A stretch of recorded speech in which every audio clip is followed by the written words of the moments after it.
Grab your 9/11 was an inside job bumper stickers, war gamers, because today we are playing Crisis 2000, Unrest in the U.S., Anarchy in the USA.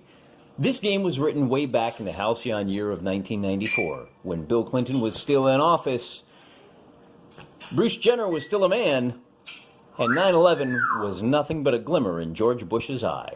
This is an unusual war game because it war games out a fourth-generation conflict within the United States. For those who aren't familiar with the writings of William S. Lind, I highly recommend you look him up. He breaks down war into four distinct stages. First, second, and third we won't concern ourselves with. Suffice it to say that second and third generation war are characterized by the kind of conflict seen on the World War II battlefields, where you had a strong command and control structure, and you had two clearly delineated belligerents going at it hammer and tongs. Fourth generation warfare he defines as the long-term simmering effects of asymmetric war, where you've got insurgent forces fighting to maintain the moral heights. This is what you saw with Vietnam or with the current Afghanistan conflict. And this war game models those, but it uses the United States as a model. Rather than go into the nitty-gritty details of how exactly everything works, I'm just going to dive right in and play out a game. The scenario that we're going to be doing today, and I apologize for my two buddies over there. We've got Prozac is one parrot who's going off. He's very excited to see how the deep state does in this game. And over here we have my good buddy Biscotti, who is also very excited to be a part of this video. Hopefully it's not too distracting. If it is, we'll see you on the next one. As I said, the game is called Crisis 2000. Describes itself as a simulation of political, social, and military conflict between the government, who will be represented in blue, and various rebel forces who will be represented by the red chips. In scenario number 2, Culture Wars, the author, who wrote this thing? Joe Miranda says, the country splits wide open between cyber futurists and family values traditionalists. Now, it is 1994, so he assumed that the family value traditionalists would be the ones fighting on the side of the government, rather than the techno-cyber futurists. So, in our scenario, colors don't really matter. It's just a question of which side we're going to call the rebels and which the government. In ours, we have the deep state and the patriotic Americans who are trying to overthrow the deep state. So, the traditionalist side will use the rebel forces. The futurist side uses the government. Neither side may set up forces in these overseas command areas.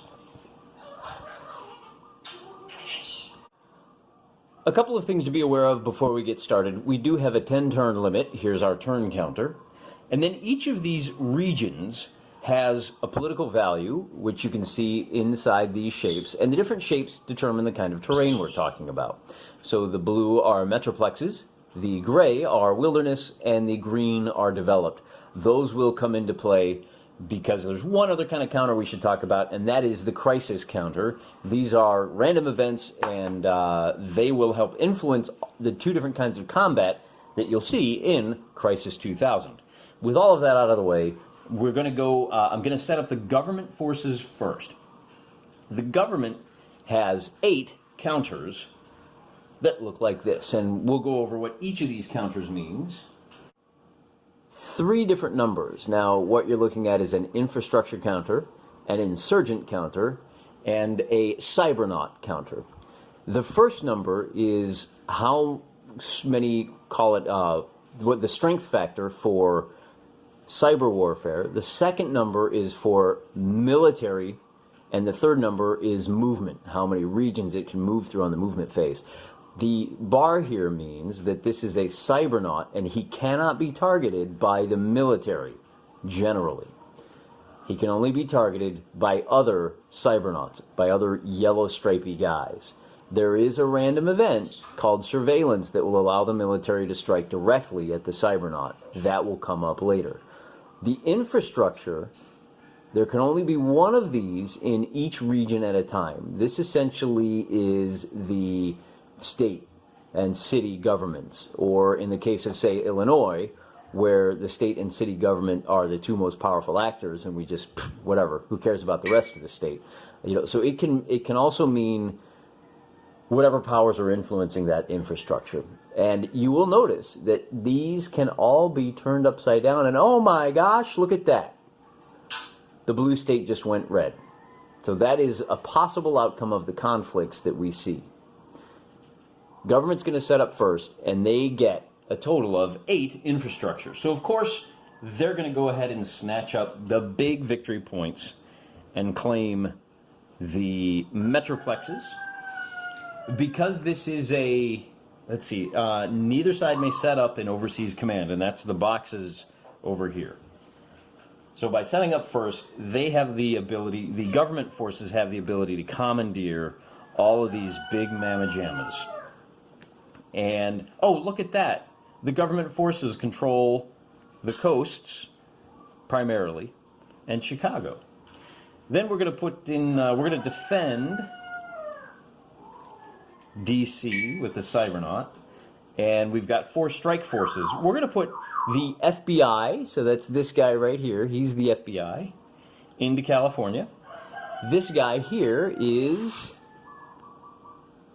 and again, this is really mostly just for flavor, but you do have the Secret Service, DEA, and Bureau of Alcohol, Tobacco, and Firearms. We're going to go ahead and put Alcohol, Tobacco, and Firearms up in SeaTac. The DEA will be in Chicago, and because there's 5 whole points, we're going to put the Secret Service in the District of Columbia. But we still want to keep Texas and the Sun Belt and Greater New York protected, so we'll put the A for one of those rebel groups that starts with A up there in New York. And that's it for the government forces. The rebel forces are going to take, well, they don't really have much choice here. They got 1, 2, 3, 4, 5, and 6. So the red states control the Central Plains states, a little bit of Dixie, and for some reason the Midwest in our scenario.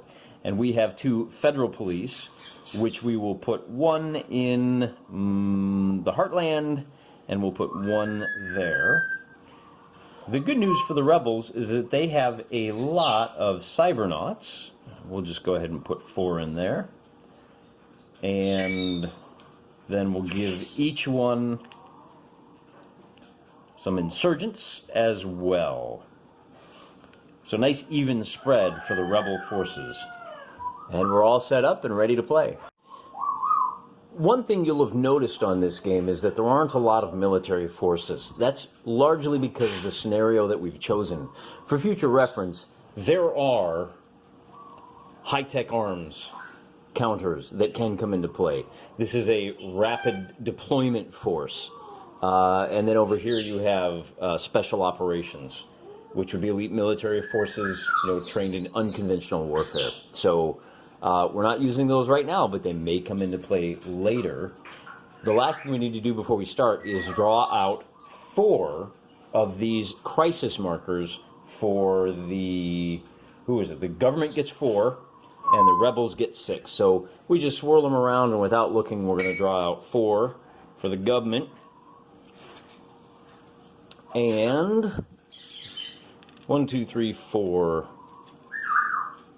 5, 6. And to keep this straight, we'll just go ahead and put the government forces on the left. I can't imagine why. And then we'll put the rebel forces over here on the right. I can't imagine why. Now we do have a special event here, non-lethal munitions. And we need to check the rules on those. The non-lethal munitions are used during the armed conflict. Okay, well, we'll get to that in a bit. That's a little bit complicated.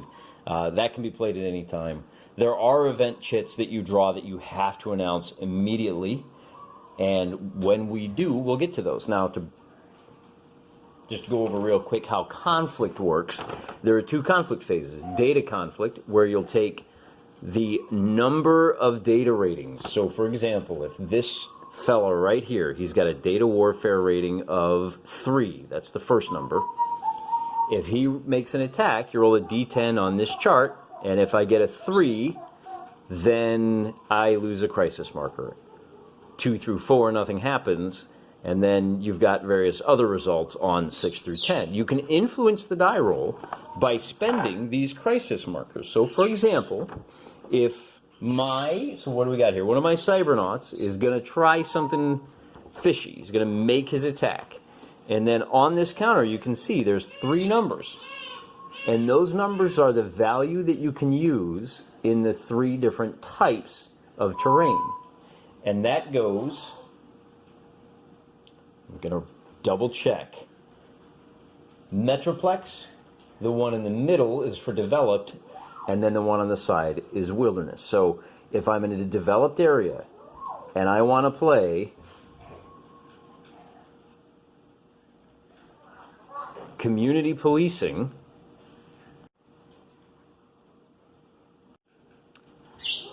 so if I'm in a wilderness area and I'm making an armed attack, that's what the A stands for. If it's a D, I can only play it during the data on it to influence the data roll. Then I can add 2 to my die roll. That's how these work. So you can save these up, and here's another example. During the data phase, I can play, environmentalists have attacked. And in a wilderness area, I'll get a +4 to the data conflict table. So we'll save those until an appropriate time. And then again, you have an armed conflict table, which does largely the same thing. There's no issue with ratios. It's just how many attacking arms are you using. Tells you which column you're going to roll on. Rebels go first. First thing you do is data conflict. Now, there's no data conflict that can happen right now because everybody is divided into their separate regions. The next phase is movement. So we're going to send the Michigan militias and the Daughters of the American Revolution on into the District of Columbia. And in an attempt to seize control of the ports on the West Coast, they're going to send in the Southwest, the Arizona Gun Clubs, and the Desnats are going to march on California and try to take it over. I think that's all the movement I want. Notice that the infrastructures cannot move. We'll actually go ahead and send these anarchists over 1-2 to try to preserve the Rust Belt.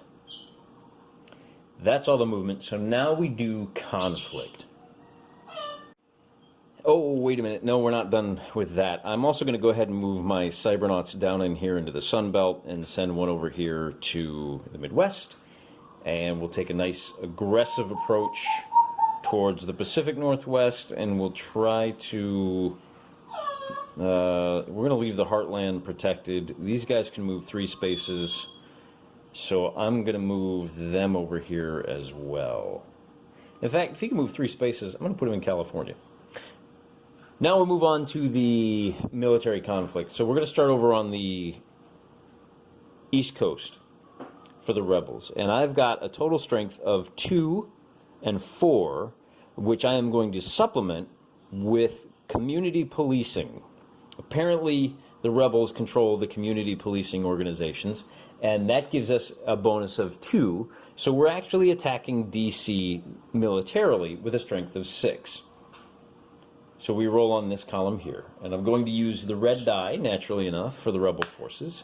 And with a result of a 9, we cross-index that down here, and we get a result of E/C, which means eliminate all enemy units in the region, including infrastructure. C means collateral damage, lose crisis markers equal to the region's value. That collateral damage is a bad thing. Now, the good news is we do have non-lethal munitions. So our militias are going to play that, and we don't lose our crisis markers. Eliminate all enemy units. So they go bye-bye. Oh, they go into the neutralization. Wait, are they eliminated or neutralized?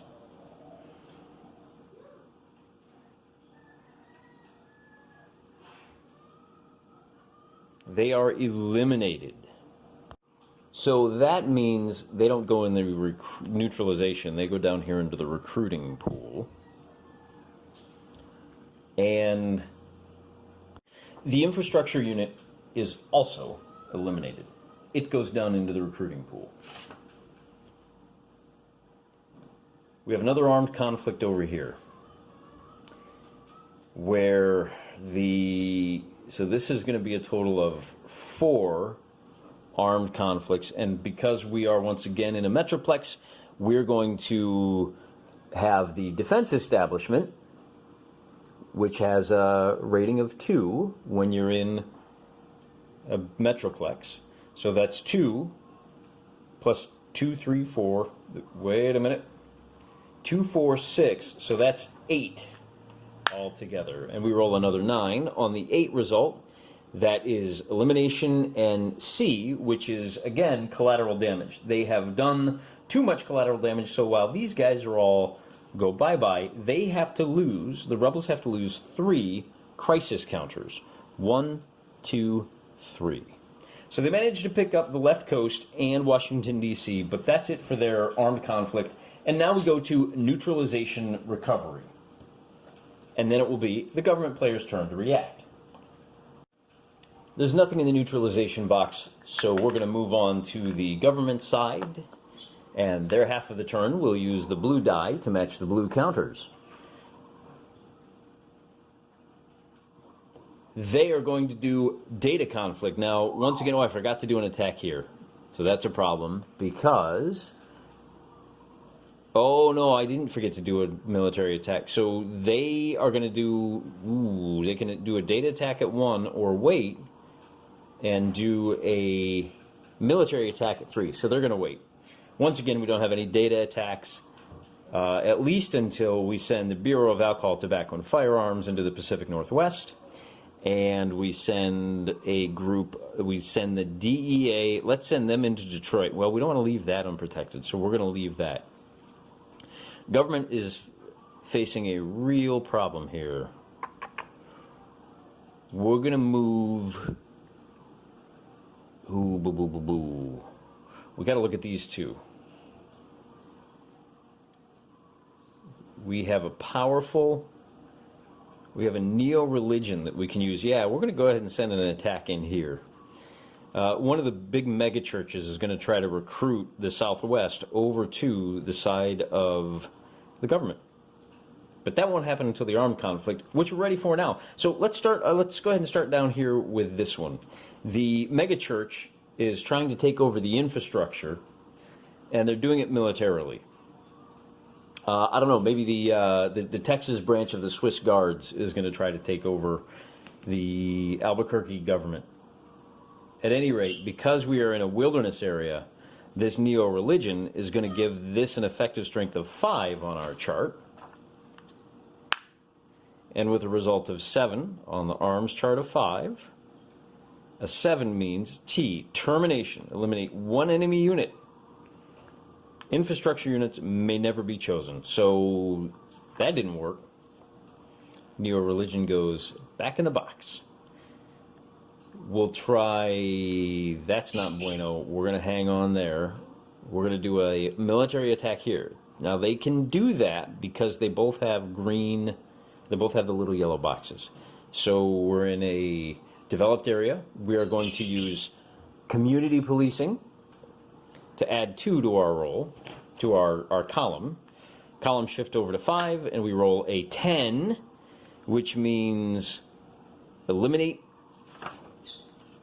So we have eliminated this guy, but we also have to discard 2 of our crisis markers. And we have 1 more military attack down here. Oh no, they can't militarily attack this guy, unfortunately, because there's no yellow box on the armed conflict. We can't go ahead and roll. We got a roll of 1 here. Let's go ahead and have big tech here in the Pacific Northwest is going to attack the Bureau of Alcohol, Tobacco, and alcohol, tobacco, and firearms, and the infrastructure on the chart of 1. They've got no support, so 6 is no result. But hey, it was worth a shot, right? Neutralization recovery. Nobody was neutralized. That's an artifact of no data attacks. So we'll end the turn there. And we will start with turn 2, which is the rebels. So they're going to do crisis markers. We need to tally up the victory points they control right now, and basically for every 5 points they get another crisis marker from the bin, which we'll shake up. So tallying up the areas controlled by orange. Orange has friendly infrastructure in 1, 2, 3, 4, 5, 6, 7. Whoops. 7. They don't have an infrastructure here, so they don't get those 5 victory points. That means they get to draw 2 crisis markers from the bowl, and they get internet access and the defense establishment. Now they can do data attacks. So we've got 1 data attack here with a strength of 3, which we can boost to a 7 thanks to the internet access. So that's exactly what we'll do. And for the first time, we're rolling on the data conflict table. Column 7, we get a 10. That is a D result.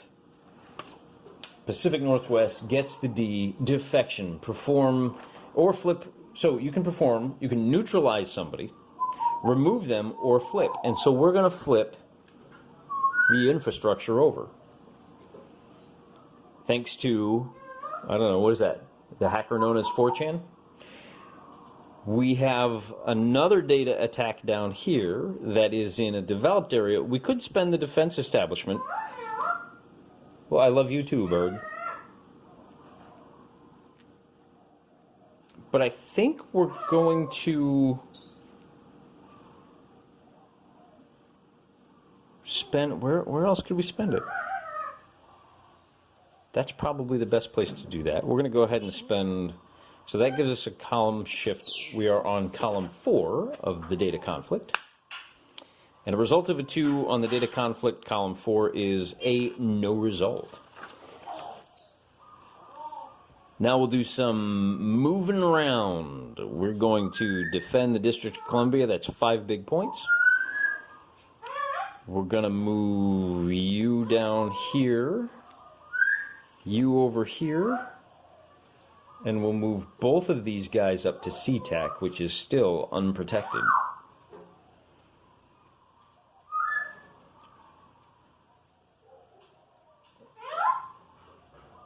Let's keep the Midwest protected as well. We don't care about New York. Nobody cares about New York. Then we move on to the, I actually could care about New York. We're going to move on to the armed conflict. They can move 2 spaces. Where was he? He was in the Heartland, right? We've already moved him, so he's done. Yeah, we're going to hammer New York. And that's about it. Oh, turn 2. There we go. So let's do our army attacks.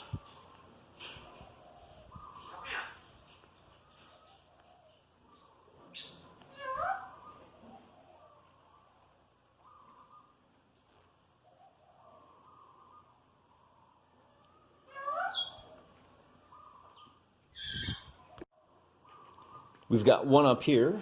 Well, I don't want to do that. Because the last thing I need is a collateral damage. If you don't have enough crisis markers to spend, your opponent gets to draw that many. So if I lose 2 crisis markers, the government will actually get to draw 2 more. And we don't like to give the government anything more than we absolutely have to. So we're going to skip that one. We're going to move over here where we've got a total of, we're rolling on the 4 chart. And a roll of a 5 is a T for termination. Eliminate 1 enemy unit, which goes down here.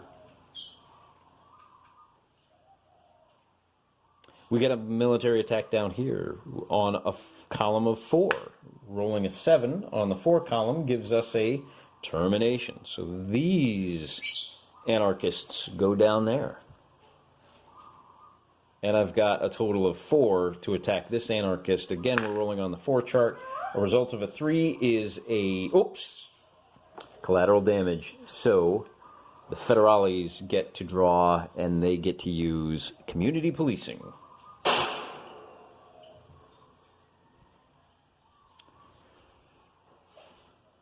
Where are we at?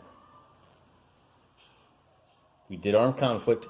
Nobody was neutralized. So now it is the government's half of the turn, and they're going to do their data attacks. Community policing is an armed thing, but our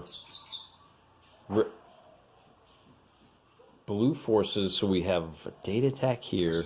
We could attack with a 3 on that guy.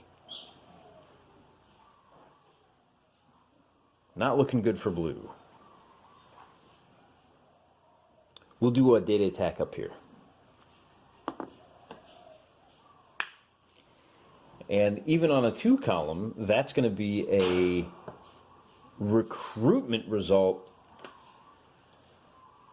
So they have managed to recruit these anarchists. They infiltrated them and said, you should really get with the winning side. Any other data attacks? We've got a data attack of 4 down here, trying to take over the Sun Belt. Rolling on the 4 column, a result of 3 is a no result, and I think that's it. We can do a military attack right here. The DEA is going to team up with the local police to try to eliminate this red state militia. Total of 4 on the attack. A result of 7 is a termination, so he goes bye-bye. No more threat to Chicago. Might as well go ahead and make an attack down here on the 2 column, see what happens. And in fact, because we're in the wilderness, we can make that on the, well, it's too late now. So on the 2 column, a result of a 5 is no effect. And, oh, you know, I think I forgot to draw the, I think they got one more counter. Get them next time. I think that's it for the government on their turn. Their backs are against the wall, but they've got that New England stronghold up there. Moving on to turn 3. Let's not forget crisis marker selection. So we got to retally up the victory points, and it's going to be 2, 5, 6, 7, 8, 9, 10, 11, 12. So red team gets 2 crisis markers, non-lethal munitions, and bread and circuses.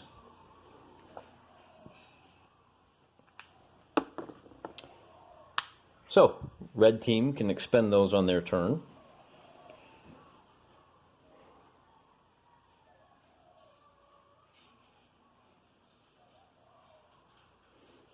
And we're on to the data combat. So we've got a total of 6 up here. And a 1 ain't gonna cut it. Crash. Lose 1 crisis marker. So we're gonna lose one of these at random. That's gonna be a 1 through 5. Oh, let me roll that red die up there. On a 1 through 5, it'll be the non-lethal munitions. So they lost their bread and circuses because they botched this cyber attack. They're going to make a cyber attack down here, rolling on the 3 on the 4 column. A 2 on the 4 column is no effect. We've got a data attack down here. Oh, that's only a 2? No, let's save that for the military one. We're going to make a data attack down here. That is on the 4 column. A result of a 6 on the 4 column is an X. Riot. Receive 1 insurgent unit and 2 crisis markers. So they weren't able to, so what do we got here? We got surveillance and we got neo-religion. They weren't able to take it over, but they were able to grab another one of those. And that's how they come out of the pool. So that's one way.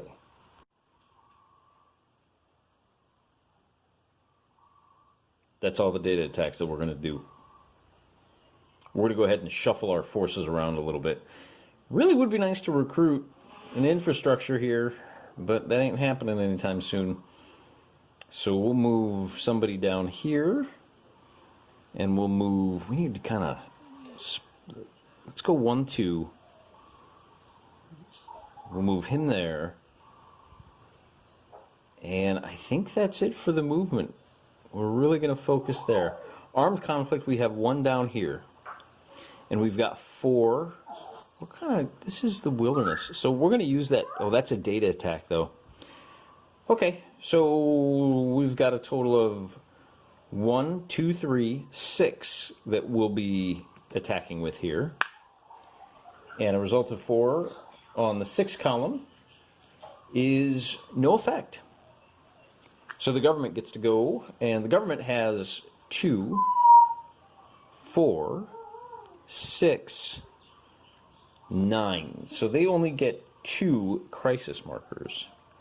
And they draw surveillance and surveillance, which is great because that means that they can use anybody against, against these yellow striped guys.